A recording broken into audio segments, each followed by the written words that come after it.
안녕하십니까. 존중희 목사입니다. 1월 6일 월요일 매일 성경 묵상입니다. 여호수아 5장 1절로 12절의 말씀입니다. 요단 서쪽의 아모리 사람의 모든 왕들과 해변의 가나안 사람의 모든 왕들이 여호와께서 요단 물을 이스라엘 자손들 앞에서 말리시고 우리를 건너게 하셨음을 듣고 마음이 녹았고 이스라엘 자손들 때문에 정신을 잃었더라. 그때 여호와께서 여호수아에게 이르시되 너는 부싯돌로 칼을 만들어 이스라엘 자손들에게 다시 할례를 행하라 하시매 여호수아가 부싯돌로 칼을 만들어 할례산에서 이스라엘 자손들에게 할례를 행하니라. 여호수아가 할례를 시행한 까닭은 이것이니 애굽에서 나온 모든 백성 중 남자 곧 모든 군사는 애굽에서 나온 후 광야 길에서 죽었는데 그 나온 백성은 다 할례를 받았으나 다만 애굽에서 나온 후 광야 길에서 난 자는 할례를 받지 못하였습니다. 이스라엘 자손들이 여호와의 음성을 청종하지 아니하므로 여호와께서 그들에게 대하여 맹세하사 그들의 조상들에게 맹세하여 우리에게 주리라고 하신 땅 곧 젖과 꿀이 흐르는 땅을 그들이 보지 못하게 하리라 하시매 애굽에서 나온 족속 곧 군사들이 다 멸절하기까지 40년 동안을 광야에서 헤매었더니 그들의 대를 잇게 하신 이 자손에게 여호수아가 할례를 행하였으니 길에서는 그들에게 할례를 행하지 못하였으므로 할례 없는 자가 되었음이었더라. 또 그 모든 백성에게 할례 행하기를 마치매 백성이 진중각 초소에 머물며 낫기를 기다릴 때에 여호와께서 여호수아에게 이르시되 내가 오늘 애굽의 수치를 너에게서 떠나가게 하셨다 하셨으므로 이곳 이름을 오늘까지 길갈이라 하느니라. 또 이스라엘 자손들에게 길갈에 진쳤고 그달 14일 저녁에는 여리고 평지에서 유월절을 지켰으며 유월절 이튿날에 그 땅의 소산물을 먹되 그날에 무교병과 볶은 곡식을 먹었더라. 또 그 땅의 소산물을 먹은 다음 날에 만나가 그쳤으니 이스라엘 사람들이 다시는 만나를 얻지 못하였고 그 해에 가나안 땅의 소출을 먹었더라. 아멘.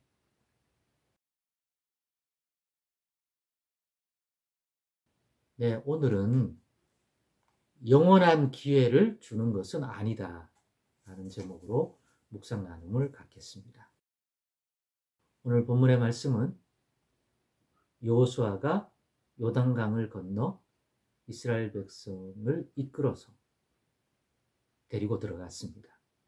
그때 하나님이 여호수아와 그 백성에게 요구를 하십니다. 그 요구가 할례를 행하라는 요구입니다. 그동안 할례를 안 받았단 말입니까? 율법에 난지 8일 만에 남자아이는 다 할례를 행하도록 되어 있는데요. 광야에서는 행할 수가 없었던 거죠. 환경적으로.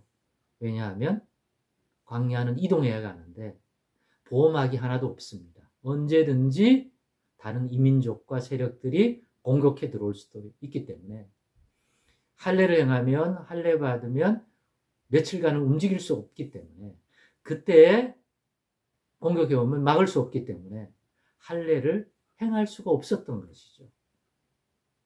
그러나 이제 하나님이 주신다고 했던 약속의 땅에 들어왔기 때문에 여러 상황 속에 다른 민족이 광야 40년 동안처럼 공격해 들어올 수 있는 그러한 여지들이 없어졌기 때문에 굳이 이스라엘과 여호수아가 이끄는 이스라엘 군대가 싸움을 스스로 걸지 않은 한 요단강 건너온 이 이스라엘 군대를 공격할 그러한 세력은 없다고 보여졌기 때문에 이때 할례를 행하라는 그러한 요청을 하게 되었던 거죠. 하나님께서.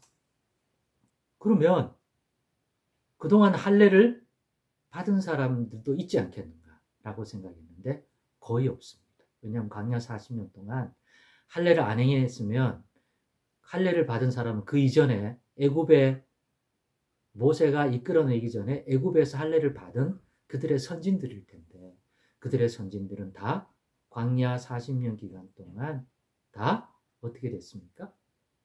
자연스럽게 죽었거나 오늘 본문에 광야 40년 기간에 대한 내용이 나오는데 그때 40년 안에 하나님이 그들이 불신앙적인 행동을 고치지 않았기 때문에 약속의 땅 가나안 땅에 들여보내지 않고 이 40년 광야 시간 동안에 하나님이 심판을 하셔서 다 죽은 거예요. 자연사 내지 하나님의 심판의 사건으로 다 죽었고, 이제 요단을 건너온 대부분의 사람들은, 물론 여호수아나 갈렙과 같은 사람은 이미 할례를 받은 상태일 것입니다만, 그러나 그들의 후손이나 대부분의 사람들은 할례를 행할 수가 없는 광야에 나온 후에 낳은 자녀들이기 때문에 이때 할례를 행하게 하신 것입니다. 그래서 이 광야의 40년 기간에 대한 오늘 본문 2절부터 나온 내용을 묵상해 보면, 광야의 40년이라는 기간은 크게 두 가지 목적을 수행했다는 걸 알 수 있습니다. 하나는 광야의 40년 기간 동안 그들의 믿음을 테스트해 보았다. 믿음이 준비되었는지. 그래서 준비가 되니까 여호수아가 이끌고 모세를 뒤은 지도자인 여호수아 데리고 들어갔고, 요단 넘어서 이 가나안 땅에 도착하니까 이제는 할례를 행해도 되겠다는 하나님의 명령이 떨어진 것입니다. 그래서 광야의 40년 동안은 하나님이 인도하시고 여호와를 믿는 게 어떤 믿음인지를 훈련하는, 믿음을 세우는 기간으로서 40년이 존재했다. 그러면서 오늘 본문 속에서 40년 동안은 또한 하나님이 40년의 기회를 주었지만 그 사이에서 불신앙의 문제가 해결되지 아니한 백성들은 그 40년 기간이 그들을 심판하는 기간이 되었다. 그래서 결국 그들은 요단강 건너 이 약속의 땅에 들어와 누림의 삶을 가지지 못하게 되었다.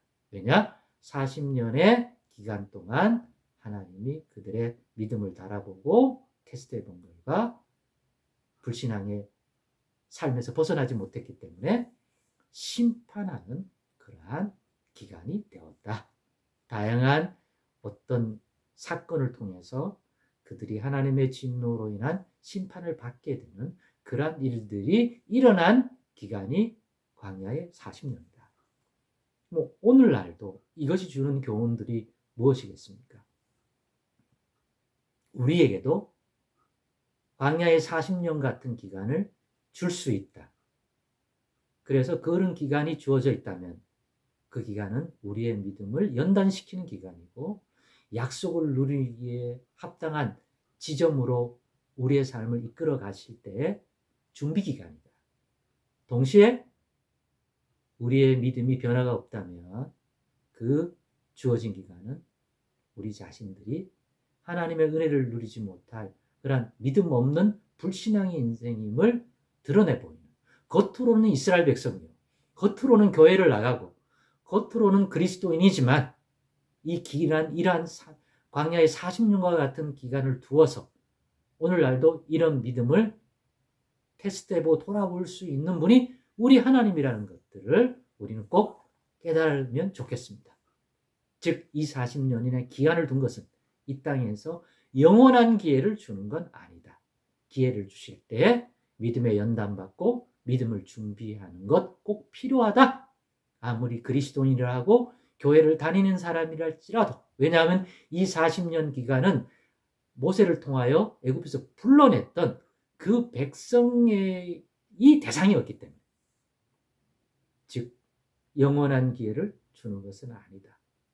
그래서 우리에게 주어진 마치 광야 같은 연단의 시간이 주어졌다면 오늘의 말씀을 통하여 다시 한번 각성하고 이 기간에 꼭 말씀을 뿌리내리고 우리 하나님의 약속을 이루어주심을 믿고 그 믿음을 다지는, 세움받는, 뿌리내리는 귀한 기간으로 삼을 수 있기를 바랍니다. 그런 은혜를 꼭 구하여 광야 40년 동안 심판받은 백성처럼 되지 말고 요단강 건너 이 땅에 들여보내신 그 믿음을 준비한 사람 같은 그러한 우리의 믿음 생활, 믿음 되기를 소망합니다. 기도하겠습니다. 하나님 감사합니다. 이 교훈 달게 받기를 원하고 깨닫기를 원합니다. 인도해 주옵소서. 예수님의 이름으로 기도드리옵나이다.